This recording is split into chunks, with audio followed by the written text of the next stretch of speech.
propose a couple of things here because what sticks out to me is under what framework are we labeling togetherness off of? Hmm. Is a corporation's idea of what togetherness means? Is this a government's idea? Like, are we all together because we each have our own digital ID?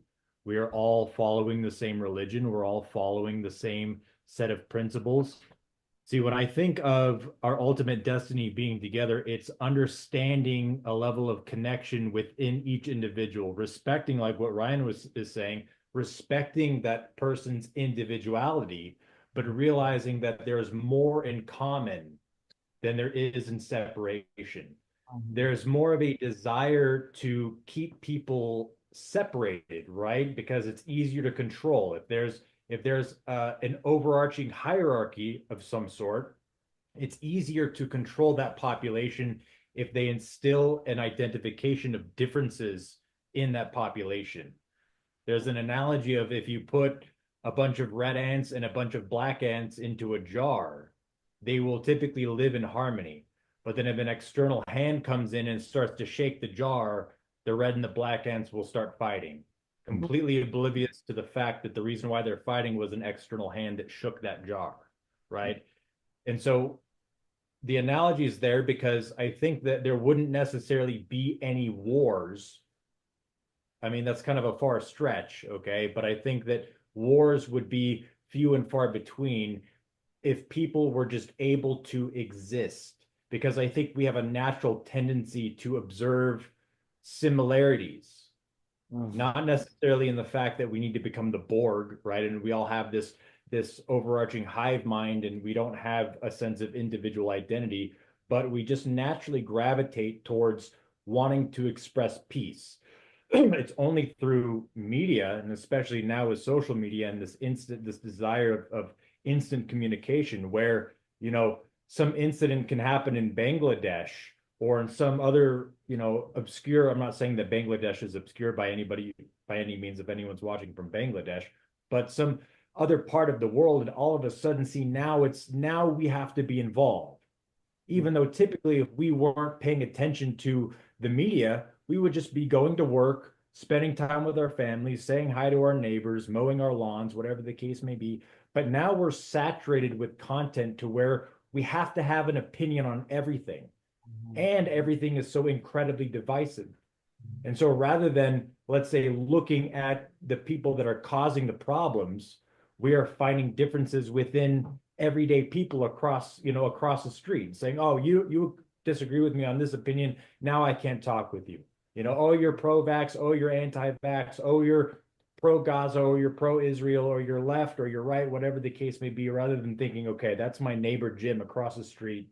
He's got a beautiful lawn, a beautiful family, and he does a great cookout, and I love him for it."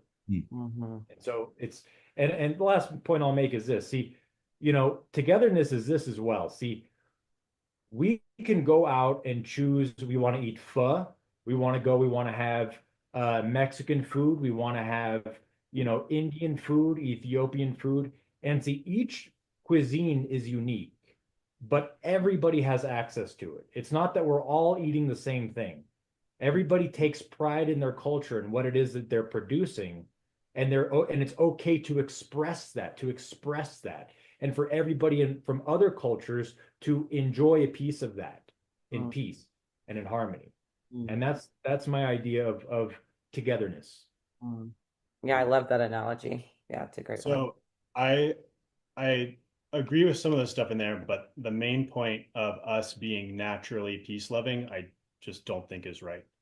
Mhm. I think that, I mean, from a religious level, we can have that faith and we could say, mm, you know, if you believe in a religion that allows you to believe that, you could say, Christianity, you could say man was made in the image of God and was not made to war with each other, and whoever sheds man's blood, by man shall his blood be shed, that sort of thing.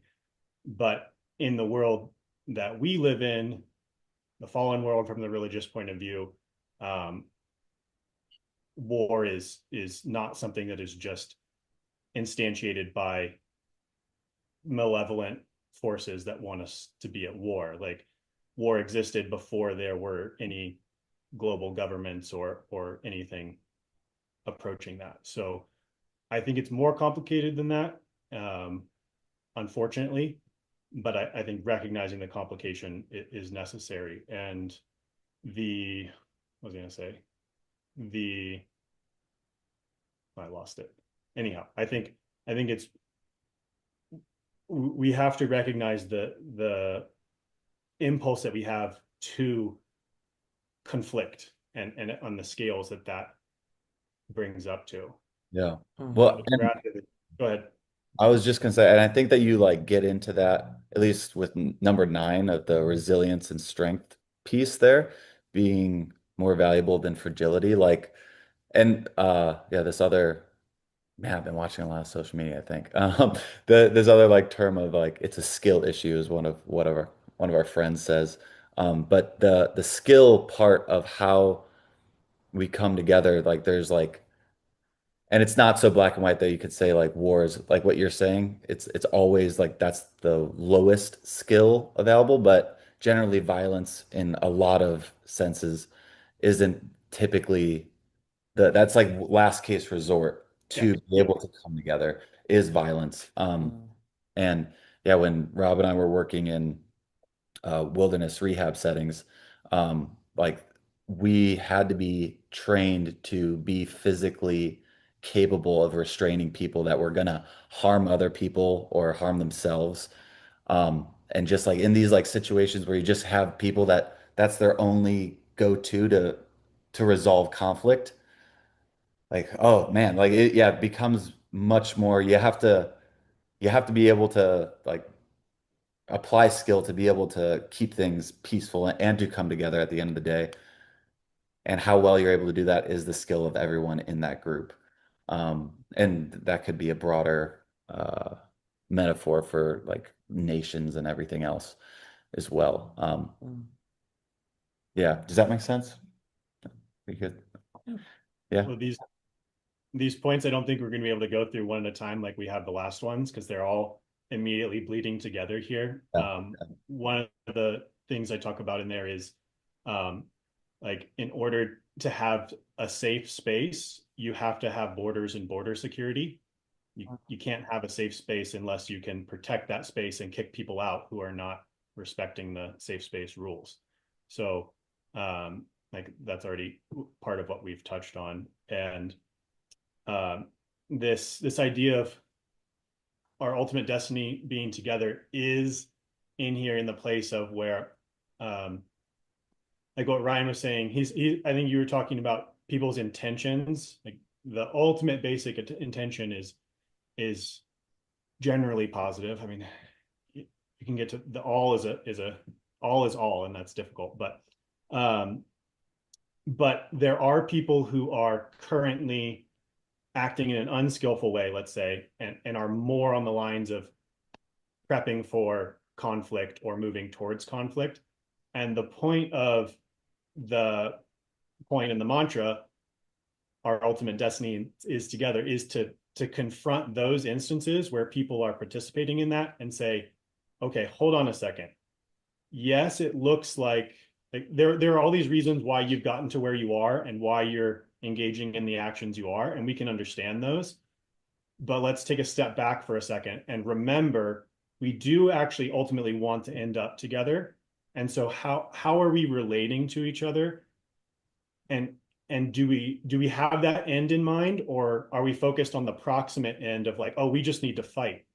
Well, what is the point of the fight? Isn't the point of the fight to pursue justice and a better union? And we talked about the art of war, but there's a point I believe it's in the art of war, where he says we should regard ourselves as like brothers who will be reunified, not enemies forever, or something like that. Yeah, and I think what you're really talking about is how we're more similar than we are different, right? And I've always loved this statement, and I think, sure, it can be a little cheesy, but going back to, the different cuisines, right? We might come from very different backgrounds, but we both like Ethiopian food, and it can just be that, right? You can be from your own walk of life, and I can too. But actually, we're both humans. You have a sister, right? You have a mother. I have a mother at like the end of the day, right? And I think, naturally from a sociological side, our brains want to, and probably psychologically too, go good, bad, safe, danger, right? So naturally, our brains actually want to divide, and we have to be careful with that. And even when you approach someone that's new and maybe completely disagrees with you, a lot of people have the flight, reaction. They just don't even want to deal with it. Right. And I remember this mentor of mine, I'll always stick with me, is that your first reaction is always going to be what you were raised with or whatever it may be, your belief. But in between your first reaction and your second reaction, there's a pause. And in that pause, there's choice. And even if I like deeply disagree with you on something that might be just really personal to me, but you have no idea, I can be triggered by it. Like, that's okay. And I get to like take a breath and then realize, like, okay, I don't think you're trying to change my mind. I think you're just trying to share your perspective, and I can be open to it. Doesn't mean I have to change my mind about how I feel, because it might come with a lot of context. But I think between that first reaction and your second, I think that's where the space is, where a lot of people tend to, jump. Um, and that's your body's natural reaction, but we almost have to lean into the discomfort a little bit and remember that we're more similar than we are different, even though we might have different paths or different beliefs. And it's actually healthy too. And it's Mhm. super healthy. And like from a I'm forgetting what they're called, people that study organizations and companies. What is it? I was telling you about Adam Grant. Well, industrial Industrial psychologist is psychologist, one. right? Yeah. And some of the best businesses in the world are very diverse backgrounds where they actually don't believe in a lot of the same things. And that's for a reason, right? It's actually good to have dialogue, and it's good to not agree upon everything. But the main thing is that we are together in Mhm. it. And I think we all want, again, the same thing. So Yeah. that's the last thing I'll say about that point. Did you say Adam Grant? Yeah, Adam Grant. Yeah. How to Change Your Mind is, or was Um, think that's again. yeah, think Yeah. again. Here's a few others. Yeah, Good he's book. incredible. If you guys haven't checked him out, Yeah. really awesome. So I'd agree with that point, and I want to bring it back because if we are in an understanding that people for the most part have a tendency to, let's say, look at similarities rather than differences. Well, and I don't agree with that. Okay, well, I'm getting into that right now. Okay. Ooh. A lot of that is with coercion. Okay, a lot of that is with energetically charged coercion. So if there's an enemy at the gate, that if you let this enemy in, you have to get on the defense and you have to then take care of that enemy. Okay. But at my point, from what I've noticed, in my opinion, throughout history, regardless if we're looking at globalists, we're looking at a centralized entity that has to convince a population to act a certain way. And it's typically for resource allocation. We don't have enough of this. We need to get enough of this. We have to get what they have. And in order for me to convince the population to go in and get what we need for our population, we have to deem them as the bad guy. Well, they're wearing gray shirts, and we know that people who wear gray shirts eat babies. And so, we don't Eaters. want to be baby eaters, right? So we got to go and kill them, otherwise they're going to eat your babies. But ultimately, we need their corn. That's why. But I can't get my population to go and kill these people simply because we need their corn. We have to paint them a certain way. Yeah. And so it pits people against each other. Mhm. Now, if we're looking at a broader situation, okay, of scarcity mindset, if we're in an idea of scarcity mindset, then there's conflict, right? But if you're on your farm, you're tilling your land, you're dealing you're self-sufficient. You don't have to go and attack somebody to get what they have. It's simply due by the idea that people are easily susceptible to the opinions of quote unquote experts and what they believe. Well, that guy's wearing a shiny coat and he said a certain thing. And so he's a believable guy. So I'm just going to believe what he says rather than think for myself, rather than think, well, wait a minute. It takes a lot of force and energy and effort to go to war for something. And my point is this. See, every time we have a big war, the cream of the crop of our potential for our society is capped off because it's always the strongest men that go to war. Okay, and I'm not saying this to be sexist. I'm saying this in terms of wars were typically fought by men, and so the men at the front lines were typically the men with the highest levels of testosterone, probably the highest levels of reproductive abilities, and they were always the ones that died, right? And so every time we have one of these conflicts, our potential gets diluted, diluted, diluted, and so war is at great cost. I don't think personally that it is inherent within us to fight for the sake of fighting. It's typically because the population is convinced to go and attack something because they believe that the other group is the enemy. And so they're willing to sacrifice their strongest men in order to protect the women and the children and the civilization that they have.